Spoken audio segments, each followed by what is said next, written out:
देखिए, आप सबने देखा होगा कि बदलाव यात्रा आम आदमी पार्टी ने अभी निकाली थी और उसका काफ़ी अच्छा प्रभाव पड़ा है। लगभग सभी विधानसभाओं से ये बदलाव यात्रा गुजरी थी। इसके बाद अब इसका लॉजिकल कंक्लूजन या कहे कल्मिनेशन एक जगह पर सभा के रूप में होनी है। तो जींद में 28 जनवरी को एक बदलाव महासभा का आयोजन किया जा रहा है। इस महासभा में माननीय अरविंद केजरीवाल जी और भगवंत मान जी दोनों उपस्थित रहेंगे। तो उसी महासभा से संबंधित, उसकी तैयारियों से संबंधित ये मीटिंग चल रही है। ये आज मेरा दूसरा दिन है और इसके बाद 9 तारीख और 10 तारीख को फिर से मैं बाकी की जगहों पर जाऊँ। चित्रा सरवारा और निर्मल सिंह ने पार्टी छोड़ दी है। आज वो दिल्ली के अंदर किसी पार्टी को ज्वाइन कर सकते हैं। चर्चा कांग्रेस ज्वाइन हो चुकी है, हो चुकी है। किस तरीके से देखते हैं वो जा रही हैं? कोई बात नहीं, वो उनकी मर्जी है।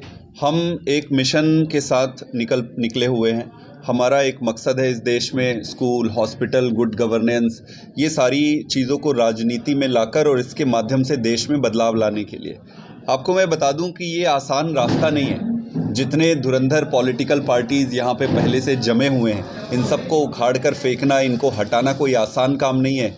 अरविंद केजरीवाल जी के नेतृत्व में आम आदमी पार्टी इस मिशन पर लगी हुई है। खास कारण जो भी व्यक्ति हमारे साथ जुड़ रहे हैं, हम जोड़ रहे हैं। जिन भी व्यक्ति को लग रहा है कि उनका रास्ता अलग है, वो उनकी मर्जी है। उसमें खास दो टिकटें मांग रहे थे, टिकट नहीं दी चुकी इस वजह से वो पेश नहीं हुए हैं। हालांकि वो ये कहते हैं हम ईमानदार हैं, लेकिन फिर वो पेश क्यों नहीं होते? देखिए, हम ईमानदार हैं, इसीलिए ईडी का सम्मन आ रहा है और इसीलिए हमारे इतने सारे नेता जेल में इन्होंने डालकर रखा है। मैं आपको बता दूं कि लगभग 1.5 से 2 साल हो चुके हैं इस केस को। 1.5 से 2 साल में कोर्ट में इन्होंने लगभग सैकड़ों गवाह इन्होंने जांच लिए, जांचबीन कर लिए, सब कर लिए। चार्जशीट फाइल हो चुकी है केस की। इतने दिन में कभी भी इन्होंने अरविंद केजरीवाल जी को नहीं बुलाया। लगभग 8 महीने पहले सीबीआई ने बुलाया था, वो गए थे, बाकायदा वहाँ पर जो प्रश्न पूछे थे बताए थे। इन्फोर्समेंट डायरेक्टरेट ने, ईडी ने इन 1.5 सालों में एक भी बार केजरीवाल जी से कोई प्रश्न नहीं पूछा।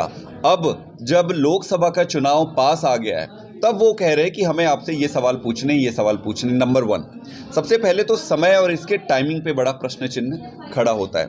अगर इनको प्रश्न पूछना ही है, अगर इनके पास कोई प्रश्न होते तो पिछली बार के संबंध में हमने एलेबोरेट तरीके से लिखा था भाई कि इनमें से क्या कारण है कि आप पूछना चाहते हो। अगर आपके पास कारण है तो आप उत्तर दे देते। कोई कारण नहीं है। भारतीय जनता पार्टी के ऑफिस से ईडी के सम्मन्स बनते हैं। इन्होंने ईडी की महिमा, मान सब कुछ गिरा दिया है भारतीय जनता पार्टी की सरकार ने। इनका एक ही मकसद है कि किस तरीके से अरविंद केजरीवाल को लोकसभा चुनाव से अलग रखा जाए और किस तरीके से उनकी ईमानदारी पर चोट पहुंचाई जाए। एक ही चीज़ थी अरविंद केजरीवाल की, वो थी ईमानदारी, और ये उसी को चोट पहुंचाने के लिए कर रहे हैं। हरियाणा में चुनाव एक साथ लड़ेगा, मिलकर लड़ेगा, या आप लोग अलग लड़ने वाले हैं? क्योंकि कांग्रेस का कहना है हम लोग हरियाणा में सक्षम हैं। इंडिया गठबंधन के हम हिस्से में है, घटक दल है और बहुत ही घटक दल, सारे घटक दल मिलकर एक साथ इस पे आगे बढ़ रहे हैं लोकसभा चुनाव के लिए। हम भी लोकसभा का चुनाव, ये जो गठबंधन हुआ है लोकसभा के चुनाव के लिए हुआ है। लोकसभा के चुनाव में मिलकर आगे जाएंगे। कहाँ पर क्या सीटें बंटती है, किसको कितनी सीटें मिलती है, ये वहाँ पर निर्णय मीटिंग के द्वारा ही तय की जाएगी। बाकी अगर 1-2 नेता अगर ऐसे बयान देते हैं तो उनका कोई ज़्यादा वैल्यू नहीं है, क्योंकि असली में डिसीजन तो वहाँ पर जो मीटिंग होगी उस पर ही होगा। सुशील गुप्ता जी का कार्यकाल खत्म हो रहा है, बहुत सारे और राज्यसभा सांसदों का भी हो रहा है, क्या यही जाएंगे? नाम चर्चा स्वाति मालीवाल की भी है।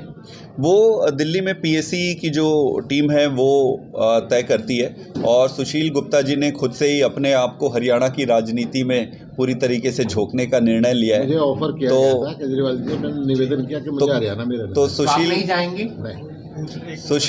सुशील गुप्ता जी हरियाणा के अध्यक्ष इसी प्लानिंग और स्ट्रैटेजी के तहत बनाए गए थे कि हरियाणा, क्योंकि एक बहुत अब लंबा संघर्ष अब शुरू होने वाला है, उसमें इनका 100% टाइम, इनको पूरा अपना समय यहीं पर कौन जाएगा सर? कोई जा सकता है नाम? अगर आप, मैं तो आज दिल्ली से बाहर ही हूँ, पूरी तरीके से कल से भी बाहर हूँ। अभी टीवी पे कुछ नाम चल रहा है, अभी आपको स्पष्ट हो जाएगा। चित्रा सरवारा अभी घरोंडा पहुंची थी, उन्होंने कहा है कि हरियाणा के अंदर सिर्फ 2 ही पार्टी हैं, कांग्रेस और बीजेपी।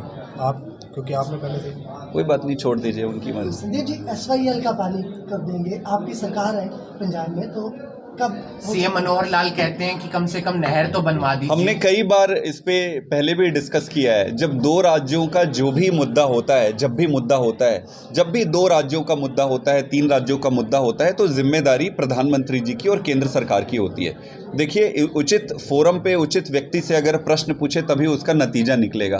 प्रधानमंत्री जी की जिम्मेदारी बनती है, हरियाणा को जितनी ज़रूरत की पानी है हरियाणा को देनी चाहिए उनको। पंजाब अगर पानी मांग रही है तो अगर पंजाब को ज़रूरत है तो उनकी जिम्मेदारी बनती है प्रधानमंत्री जी की पंजाब को दे। जहाँ जहाँ पानी या किसी भी समस्या की ज़रूरत पड़ती है प्रधानमंत्री जी को उसको निपटारा करना चाहिए। प्रधानमंत्री जी कहते हैं कि मैं रशिया और यूक्रेन की लड़ाई सॉल्व कर सकता हूँ। आप यह रशिया और यूक्रेन की लड़ाई सॉल्व कर सकते हो, बट हमारी यहाँ की लड़ाई सॉल्व नहीं कर सकते। तो बनवा दीजिए सर। प्रधानमंत्री जी से मेरा निवेदन है कि इस मुद्दे को सीरियसली लेकर इस पर राजनीति ना करें। जब भी चुनाव आता है ये उसको उठाते हैं, इनको असली मुद्दे से कोई मतलब नहीं होता है। ये ऐसा मुद्दा है जो देश के विकास से संबंधित है, इस पर राजनीति नहीं होनी चाहिए। प्रधानमंत्री जी को इसको सॉल्व करना चाहिए। बीजेपी कह रही है कि दिल्ली में जो ये घोटाला हुआ है, शराब घोटाले के बाद अब जो मेडिकल घोटाला है वो भी है, मल्ला क्लिनिक भी घोटाला है। भारतीय जनता पार्टी कुछ भी कहे, अंत पंत में जीत तो सच्चाई की होती है।